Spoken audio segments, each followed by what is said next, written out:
नमस्कार, news room live में आपका स्वागत। मैं राहुल ओझा आपके साथ। देखिए, खान सर को कोर्ट से बड़ी राहत मिली है। एक तत्काल राहत के तौर पर भी इसे देख सकते हैं, क्योंकि कहा यह गया है कि अगर कोई आदेश कोर्ट की तरफ से नहीं आता है तब तक गिरफ्तारी पर रोक खान सर के रहेगी। बता दें कि खान सर को पटना सिविल कोर्ट ने बड़ी राहत दी है। जिला जज की अदालत में आज सुनवाई के बाद उनकी गिरफ्तारी पर कोर्ट ने अगले आदेश तक रोक लगा दी है। कोर्ट ने आदेश में कहा है कि अगले आदेश या सुनवाई तक संबंधित व्यक्ति के खिलाफ कठोर या दबावपूर्ण कार्रवाई नहीं की जाए। बता दें कि एक दिन पहले खान सर के वकील ने जिला सत्र एवं प्रधान न्यायाधीश की अदालत में अग्रिम जमानत याचिका दायर की थी। खान सर के खिलाफ आर्म्स एक्ट और अन्य आरोपों में एफआईआर में नाम जोड़ा गया था। खान सर के वकील ने बताया कि पुलिस अब खान सर को गिरफ्तार नहीं कर सकती है। उन्हें प्रोटेक्शन जमानत मिला है। अब खान सर फ्री है, वो कहीं भी घूम सकते हैं। कोर्ट ने खान सर के लिए केस डायरी मांगी है। जज के द्वारा दे दिया गया है और डायरी और एंटीसीडेंट की मांग की। अगला डेट कब का रखा गया है? अभी डेट फिक्स नहीं हुआ है, बाद में पता लगेगा। तो नो कोरोसिव से तो राहत मिल गई। अरेस्टिंग, इसका मतलब होता है arresting stay. The police cannot arrest the person. तो अब वो खुल के बाहर भी आ सकते? एकदम आएंगे ही आएंगे। बेल पे क्या बातचीत हुई है सर? क्या बेल ही पर बहस हुआ, इसलिए इंटरिम मिला है उनको। Interim protection bail, anticipatory bail में ही इंटरिम प्रोटेक्शन मिला है। अरेस्टिंग स्टे हो गई है। अब वो जहाँ चाहे फ्री हैं, घूम सकते हैं, आ सकते हैं। जो 2 लोग और जेल में थे, हाँ, उनके लिए डायरी कॉल की गई है, एंटीसीडेंट कॉल किया गया है by the largest magistrate. Faisal Khan उस खान सर के लिए बड़ी राहत की खबर है। पिछले कुछ दिनों से जहां उन पर गिरफ्तारी की तलवार लटक रही थी, अब उनके लिए राहत की खबर है। आज की अहम सुनवाई में उनकी गिरफ्तारी पे रोक लग गई है। पिछले कई दिनों से जिस तरह से उन पर आर्म्स एक्ट का मुकदमा दर्ज हुआ था, उन पर कई तरह के मामले सामने आ रहे थे, वायरल वीडियोज की जांच हो रही थी। अब जबकि आज केस की अहम सुनवाई हुई, उनके वकील ने कल अग्रिम जमानत याचिका दायर की थी और आज उनके केस की अहम सुनवाई हुई और फैसल खान उर्फ खान सर को जमानत मिल गई है। तो एक बड़ी राहत की खबर है कि खान सर को आज जमानत मिल गई है और उनके लिए एक राहत की खबर है। न्यूज 18 पटना से धर्मेंद्र कुमार। अब देखिए, खान से जो जुड़ा एक और नया विवाद सामने आ चुका है और ये विवाद उनके पैतृक आवास देवरिया से जुड़ गया है। बताया जा रहा है कि यहाँ के जो स्थानीय लोग हैं वो खान सर पर कई गंभीर आरोप लगा रहे हैं। कह रहे हैं कि जमीन का विवाद है और कई तरीके के बड़े गंभीर आरोप स्थानीय लोगों ने खान सर पर लगाए हैं। बता दें कि पैतृक गांव जो भाटपा रानी है और पैतृक संपत्ति को लेकर विवाद, प्रताड़ना और दबाव बनाने जैसे आरोप भी वहां के गांव वालों ने लगाया है। आरोप लगाने वालों का कहना है कि मामला लंबे समय से चल रहा है और वे निष्पक्ष जांच की मांग कर रहे हैं। हालांकि इन आरोपों पर अभी तक खान सर या उनके प्रतिनिधियों की ओर से कोई प्रतिक्रिया सामने नहीं आई है और मामला न्यायालय में विचाराधीन बताया जा रहा है। खान सर के परिवार पर आरोप है कि जमीन पर कब्जे की कोशिश की गई और विरोध करने पर डराने धमकाने का भी प्रयास हुआ। खान सर के एक रिश्ते के चाचा का कहना है कि संपत्ति को लेकर मामला न्यायालय में विचाराधीन है, लेकिन परिवार के लोग खुद को असुरक्षित महसूस कर रहे हैं। विवादित जमीन पर कब्जे को लेकर लंबे समय से तनाव बना हुआ है और वे न्याय की मांग कर रहे हैं। सर, इस तरह कार्य कर सकते हैं, फायरिंग करा सकते हैं, कैसे कहेंगे? बिल्कुल कर सकते हैं। वो बहुत गंदे प्रवृत्ति का आदमी, वो अपने सामने किसी को देखना नहीं चाहता है। बहुत महत्वाकांक्षी नटवर लाल जैसे वो आदमी, इतना पैसे और रुपए का गुरूर और घमंड है कि अब अपने सामने किसी को देखना नहीं चाहता है। ये सब अपने आप को भगवान समझ लिया है और मासूम छात्र जो उसके क्लासेस करते हैं यूट्यूब पर या कोचिंग में क्लासेस करते हैं, उसके इस साजिश को समझ नहीं पाते हैं। कितने घटिया स्तर की कोचिंग उसके यहाँ होती है, क्या वही पढ़ के उसी के यहाँ से वो लोग IAS PCS बनेंगे? एक पुलिस में चयन होता है तो कहता है कि 10 लोग हो गए, 20 लोग हो गए, ये नटवर लाल ही कर सकता है। अब तक जो भी मैं खबरें सुना हूँ, एक जगह मुझे दिखा खबर पे कि 76 बच्चे सेलेक्ट हुए हैं, एक जगह दिखा कि 12,000 बच्चे सेलेक्ट हुए हैं और एक और सर बोले थे कि 10,000 बच्चे सेलेक्ट हुए हैं।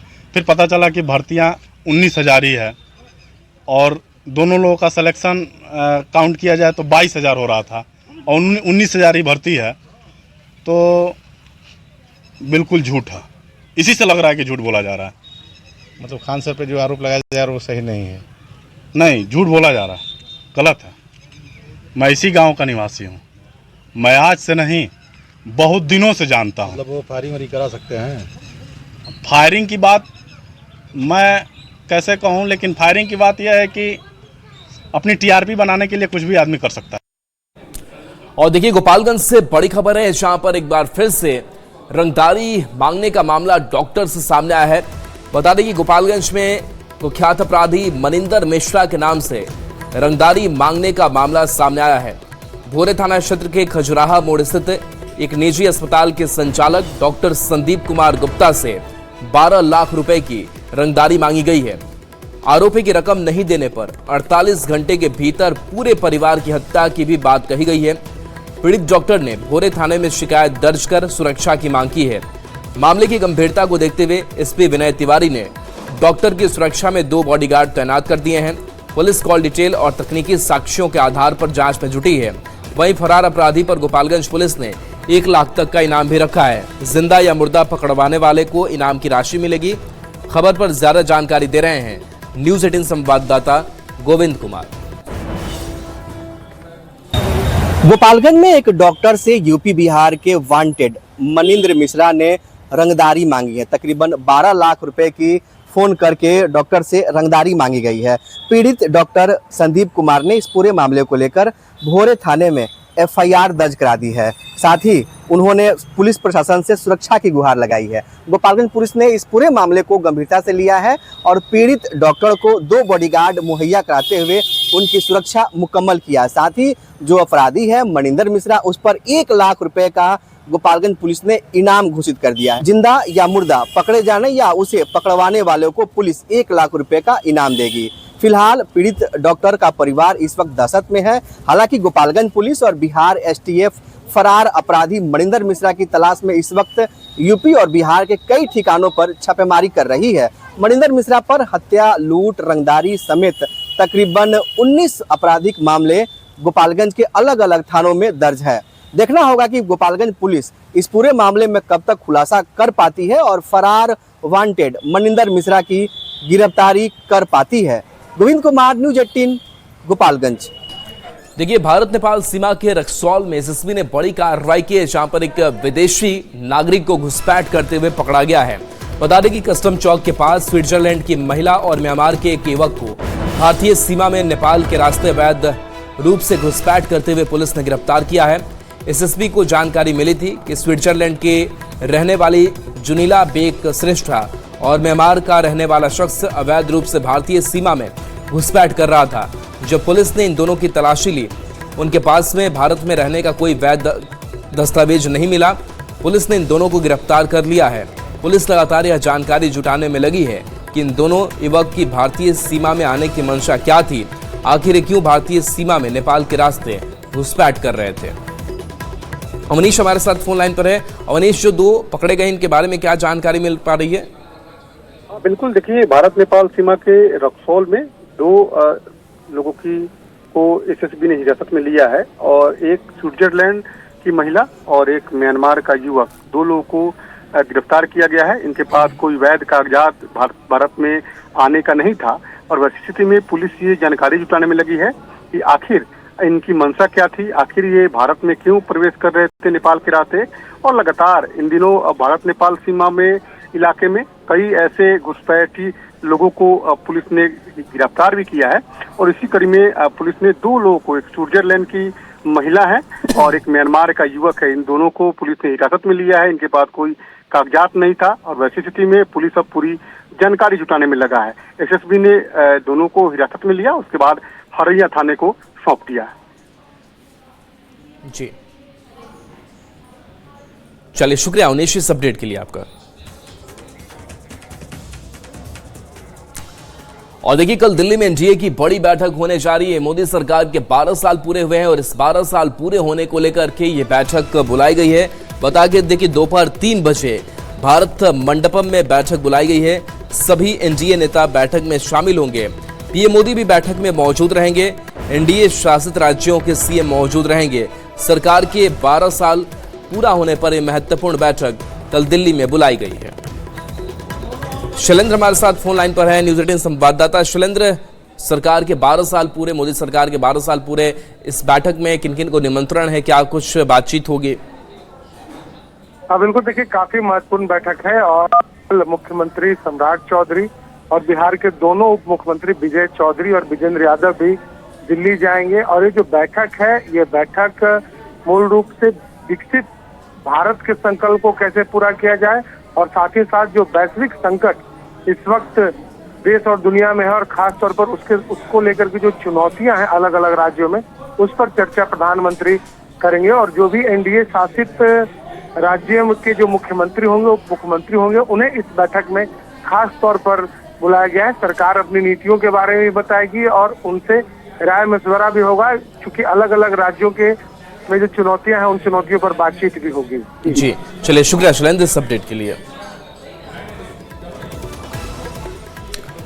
अब देखिए, मोदी सरकार के 12 साल पूरे होने पर गृह मंत्री अमित शाह का भी एक पोस्ट सामने है और इस पोस्ट में उन्होंने 12 साल की उपलब्धियों का बखान किया है। प्रधानमंत्री नरेंद्र मोदी के बारे में उन्होंने अपनी बात रखी है। शाह ने लिखा है कि माननीय श्री मोदी जी ने आज ही के दिन तीसरी बार लगातार प्रधानमंत्री पद की शपथ ली थी। मोदी जी के नेतृत्व में इन 12 वर्षों में देश ने पहली बार गरीब कल्याण और अभूतपूर्व विकास को समानांतर रूप से चरितार्थ होते देखा। मोदी जी ने अपने अथक परिश्रम से इन 12 वर्षों में एक भी दिन अवकाश नहीं लिया और देश और देशवासियों की सेवा करते रहे। जब नेतृत्व की नीयत साफ हो, लक्ष्य राष्ट्रहित हो और समर्पण पूर्ण हो, तभी ऐसे परिवर्तन संभव होते हैं।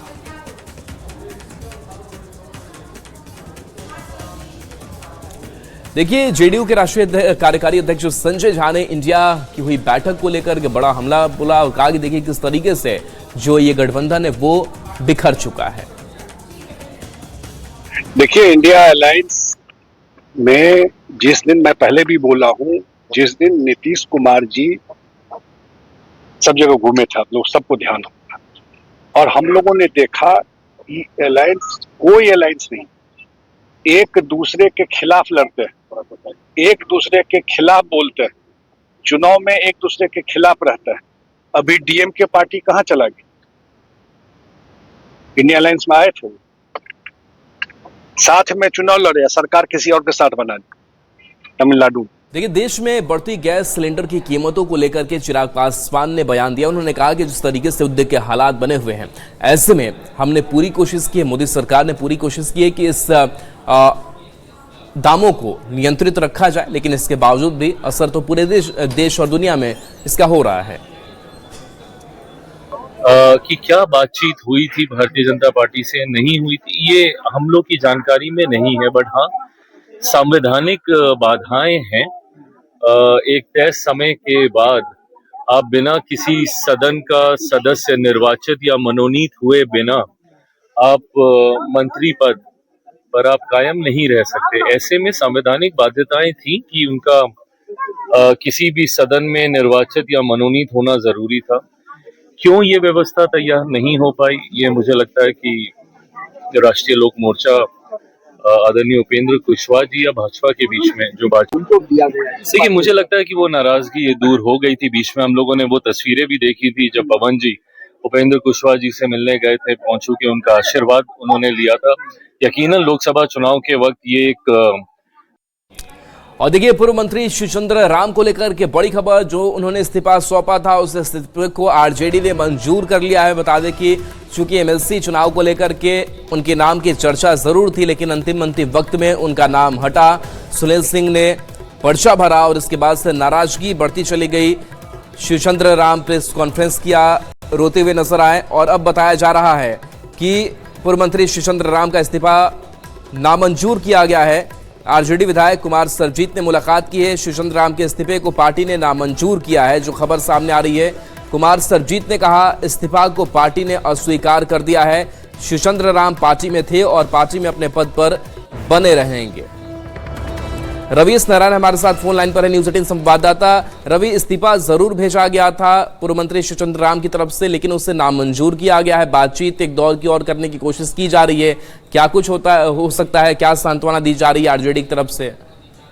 देखिए, ये बड़ी खबर है। पिछले दिनों जिस तरीके से यहाँ पे एमएलसी उम्मीदवार के रूप में सुनील सिंह का जो नामांकन हुआ और उसके बाद पार्टी से नाराजगी व्यक्त करते हुए उन्होंने प्रेस कॉन्फ्रेंस किया। उस प्रेस कॉन्फ्रेंस में फूट कर वो रोते हुए भी दिखाई पड़े और उन्होंने इस्तीफा सारे पदों से दे दिया था। तो वो इस बात से लेकर के नाराज है कि उन्हें वादा किया गया था लेकिन एमएलसी के लिए नामांकन नहीं किया गया। आज जब वो पार्टी लोगों से मिले हैं, वो कुमार सर्वजीत जो है उनसे मुलाकात हुई, तो कुमार सर्वजीत ने साफ तौर पर कहा कि पार्टी नेतृत्व जो है उनके इस्तीफे को नामंजूर किया है और कहा कि पार्टी के हमारे मजबूत कार्यकर्ता हैं और पार्टी से बने रहेंगे। तो उनकी नाराजगी जो है वो दूर करने की जो है वो कोशिश की गई है और पार्टी में फिर से शामिल करने को कहा गया है। जी चलिए, बहुत बहुत शुक्रिया रवि इस अपडेट के लिए आपका। तो इस्तीफा नामंजूर कर दिया गया है और उन्हें कहा गया है कि आप पार्टी में बने रहिए, आप वरिष्ठ नेता हैं, पार्टी को मजबूती मिलेगी और बातचीत का एक रास्ता निकाला जा रहा है।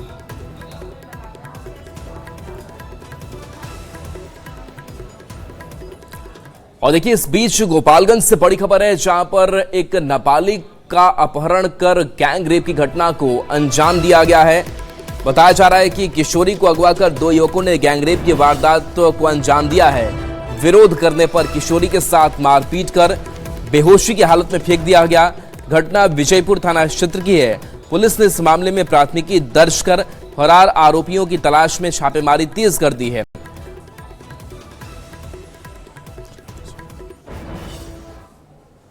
एक नाबालिग युवती के साथ जो है गैंगरेप की घटना हुई है और एक मूक बधिर लड़की है, उसके साथ जो है रेप की घटना सामने अभी आई है। अभी तक पुलिस ने जो है कार्रवाई के नाम पर किसी की गिरफ्तारी अभी उस गैंगरेप वाले मामले में नहीं किया है। सबसे पहली मांग हमारी ये है कि पुलिस जितना जल्दी हो सके उन अपराधियों को गिरफ्तार करे। गोपालगंज के विजयपुर थाना क्षेत्र में शर्मसार कर देने वाली घटना सामने आई है।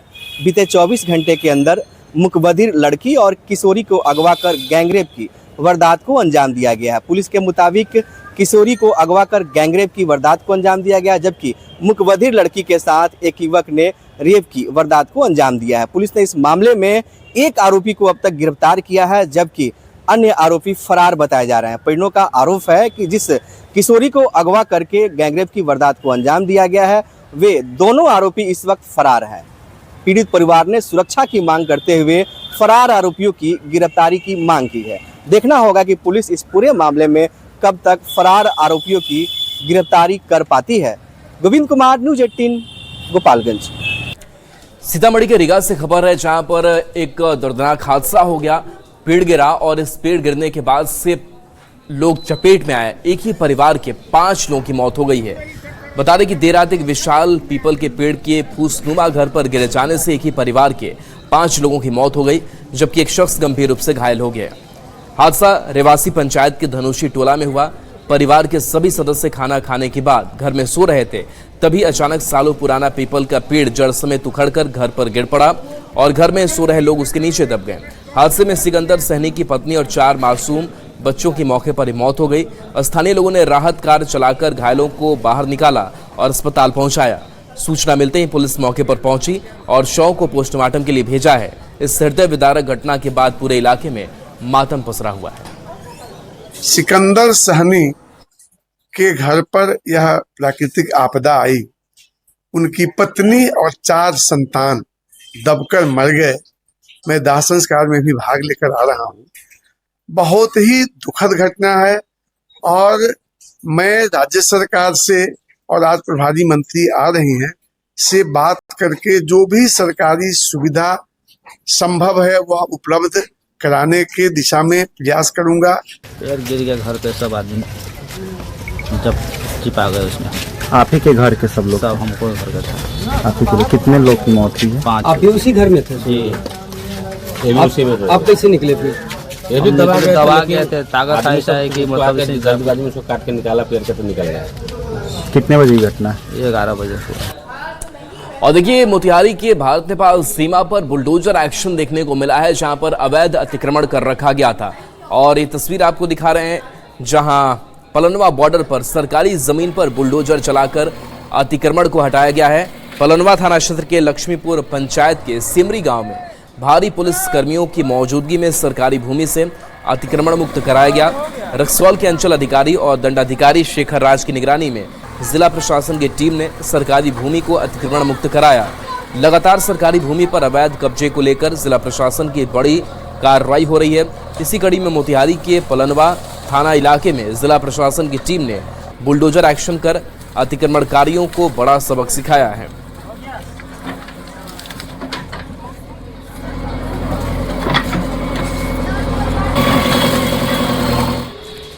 और देखिए, इस बीच सासाराम से बड़ी खबर है, जहां पर भीषण गर्मी का बड़ा प्रकोप देखने को मिल रहा है। बताया जा रहा है कि 5 प्रशिक्षु जवान बेहोश हो गए हैं। डेहरी के BSP 2 में प्रशिक्षण के दौरान 5 प्रशिक्षु जवान हीट स्ट्रोक से बेहोश हो गए। 16 किलोमीटर दौड़ के दौरान 5 प्रशिक्षु जवान बेहोश हो गए, जिन्हें सभी को सदर अस्पताल लाया गया। श्री राम कुमार नामक एक प्रशिक्षु जवान गंभीर रूप से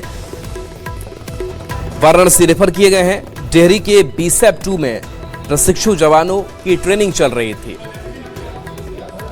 अजीत हमारे साथ फोन लाइन पर है। अजीत, भीषण गर्मी का वक्त है और ऐसे में क्या कुछ सुरक्षा का भी ध्यान नहीं रखा गया और इस तरीके से 5 जवान बेहोश हो जाते हैं? हालत उनकी किस तरीके की है?